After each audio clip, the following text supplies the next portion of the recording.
welcome to another video episode of my podcast.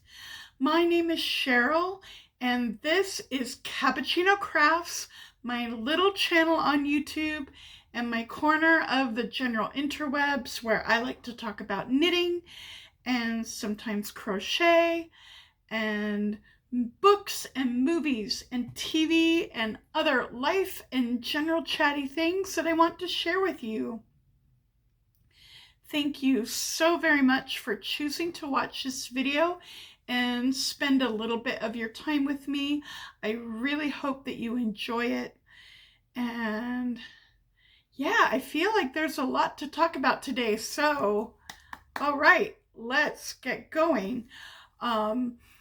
Today is Monday, June 21st, and here in Washington State, where I live and where I record my videos, it is a really hot summery day. And if anybody is watching who is living in like the hurricane and tornado area down around like the Gulf Coast, I really hope that you're safe. And there were two holidays this weekend.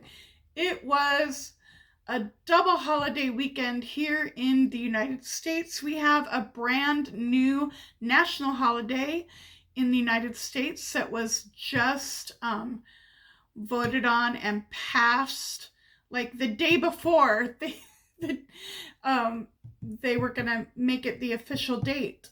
It passed like the day before, and like tomorrow it's the new holiday. But that newly passed national holiday is Juneteenth, which has actually been celebrated for quite a while in Texas. And then as people have moved around, other communities of African Americans have been celebrating Juneteenth for a very, very long time. I'm kind of embarrassed and sad that I didn't hear about this holiday until 2 or 3 years ago. Texas as a state did not, this was right after the Civil War, and the Emancipation Proclamation freeing all the slaves had been made law, but Texas was not acknowledging that law, and they were not even at that time fully acknowledging that the Civil War had ended.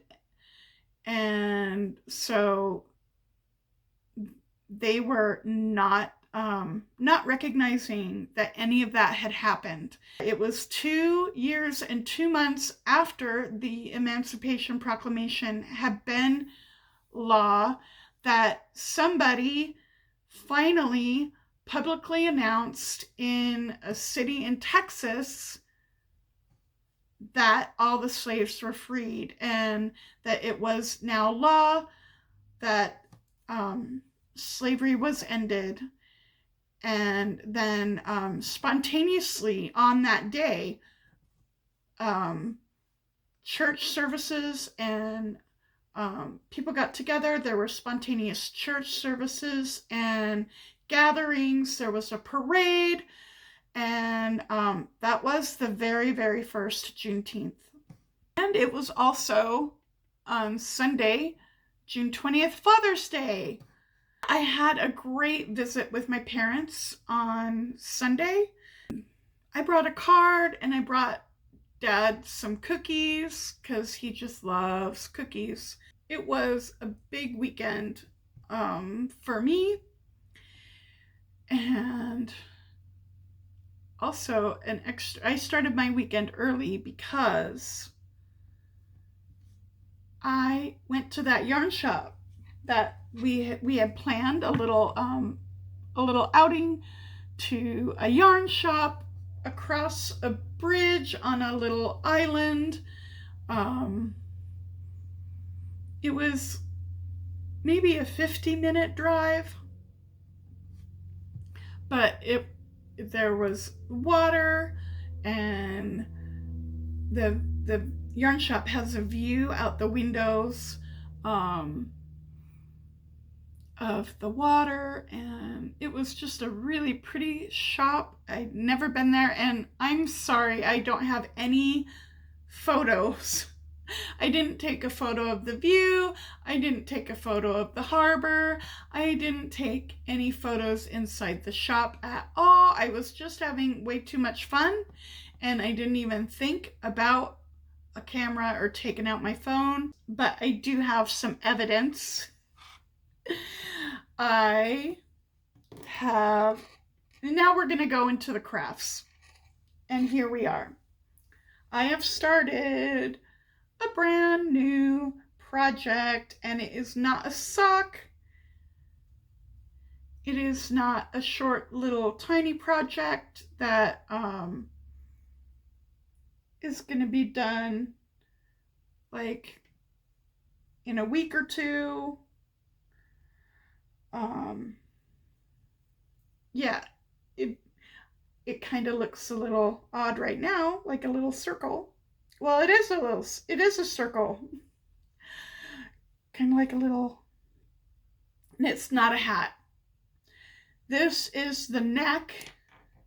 This is going to be a summer top with a little bit of lace on the top and shoulders, and then just stockinette on the body. And this is the yarn. The yarn is from Barocco. It is a summery yarn. It is like 47% cotton, which is very breathable. Cotton is a great summer fiber. And then like 40, let's see, I wrote it down. I took a note. Yeah, 44% acrylic and 9% nylon. So this is going to be really light and breezy. And it is from this little pattern collection in a little small booklet by Barocco, the yarn company. And their design team made a collection for this summer yarn. And I'm going to show you a photo of the t-shirt. Here it is.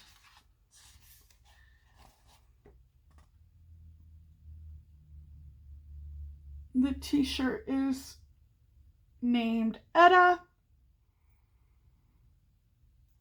And that's what it looks like. And I am very excited. I chose a different colorway, although that blue and green, the blues and greens are really pretty too. But for some reason, I was really attracted to these colors a little more.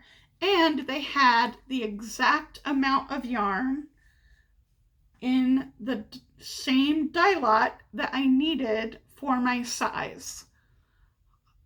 So I got 500-gram balls of this yarn in the same dye lot. It was like it was just set up for me. It was like, here it is, just for you. And I was so excited. And my friend had given me a gift card for the yarn shop, because I was helping her out with some things, and it was a thank you. So I used the gift card, and then what wasn't covered by the gift card, I paid the rest. But it was really, really wonderful to get a really enthusiastic inspiration for a project that I really wanted to do right now. Also, I have one completed sock to show you with its contrast heel and toe.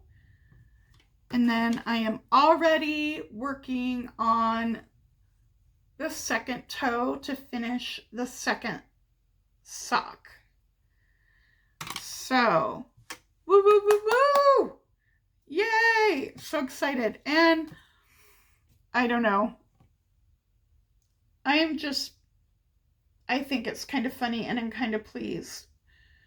So I'm going to show you, and you maybe really don't care, but I'm sorry. This is going to be short, but I cut it so close when I measured and divided the yarn ball into for what I needed for the leg and the foot of both of the socks. This is how much yarn I had left from one of the socks. And this is how much yarn I had left when I finished the foot of the other sock. So I was really on the nose, and I think that's kind of funny. It usually doesn't work out this close, but it was right there. Anyway, so I think these socks are so adorable. I love them. I love the colors. And yeah, so there we are. That is the crafting. And I'm sorry, I need some water. It's really hot and I'm feeling dry.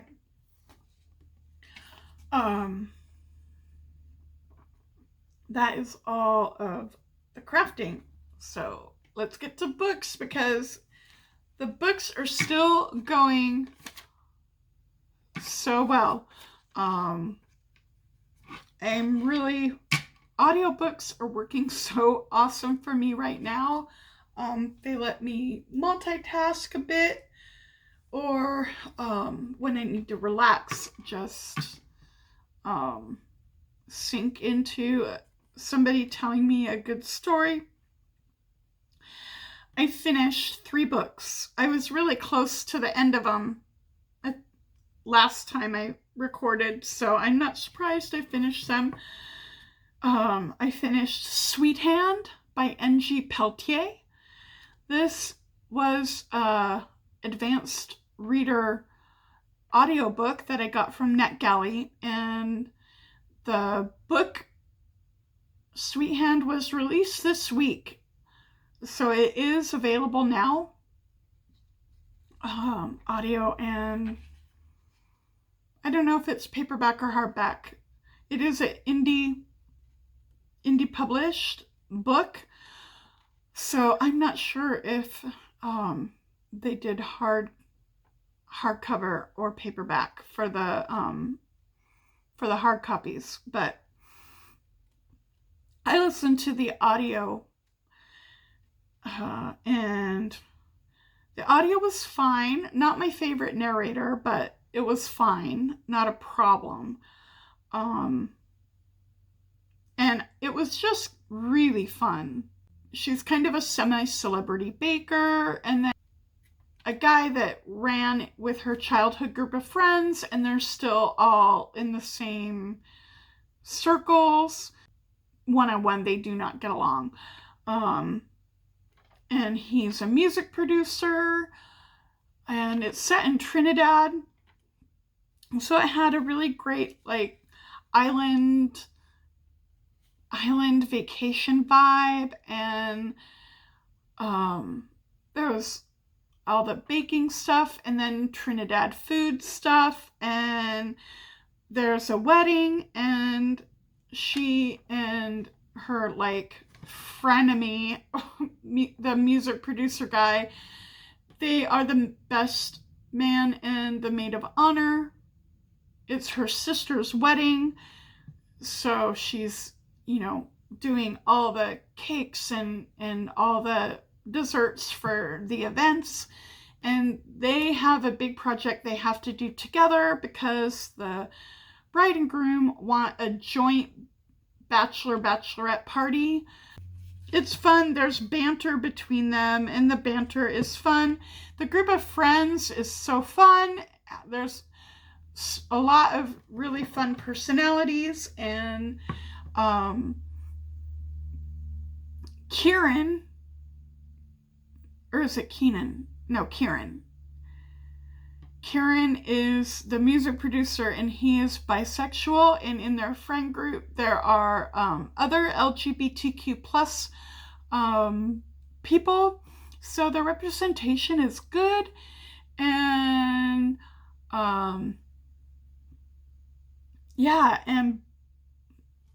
just fun. And then I finished The Dearly Beloved, which I talked about so much in my other videos. I've been reading it for a while, so I don't really have anything new or different to say about that.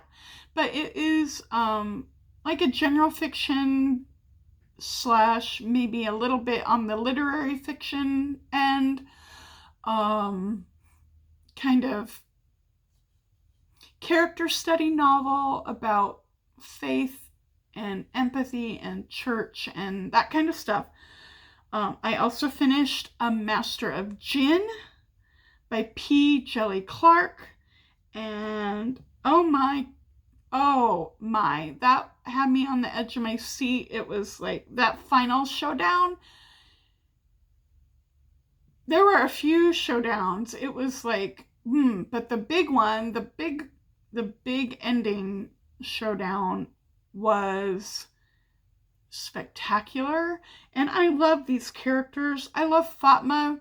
I love this world. It's so colorful, and the early 19th century, and then steampunk and magic. It's just such a fun alternate history world. And I realized that his other novella, the one that I actually have a physical copy, I own a physical copy of, which is Ring Shout, is set in the United States.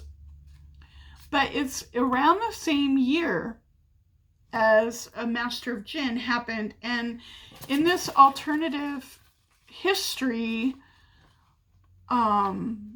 magic is all around the world right now. The mystic who broke down the separation, that event happened in Cairo, but all of the magic all around the world, and all kinds of magical beings and mythical creatures around the world came into reality. So I'm wondering, because it's about the same year, but in the United States, Ring Shout is, and it's got demons and magic. I wonder if this is the same universe, the same alternate world. But that's what I finished. And I started one new book, which is The One by John Mars. It is kind of a sci-fi thriller, which takes it's in the very near future. It's not,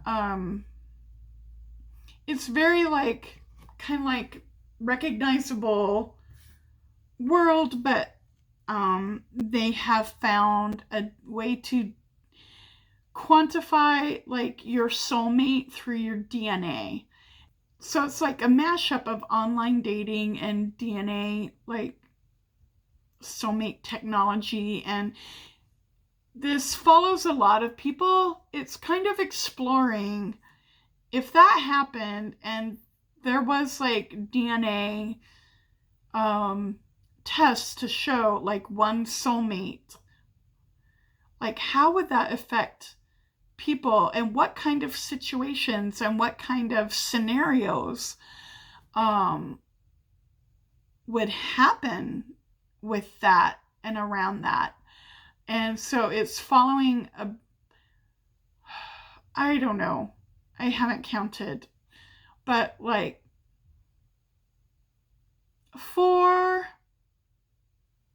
maybe four different matches that get matched, and they're all in very different situations. Like, what happens if you get matched with a serial killer because one of the characters is matched with a serial killer? It's quite a propulsive read, I would say. And I am still in the middle of Hostage to Pleasure, which is the Side Changeling book number 5. And this series is written by Nalini Singh. And yeah, it's good. It's like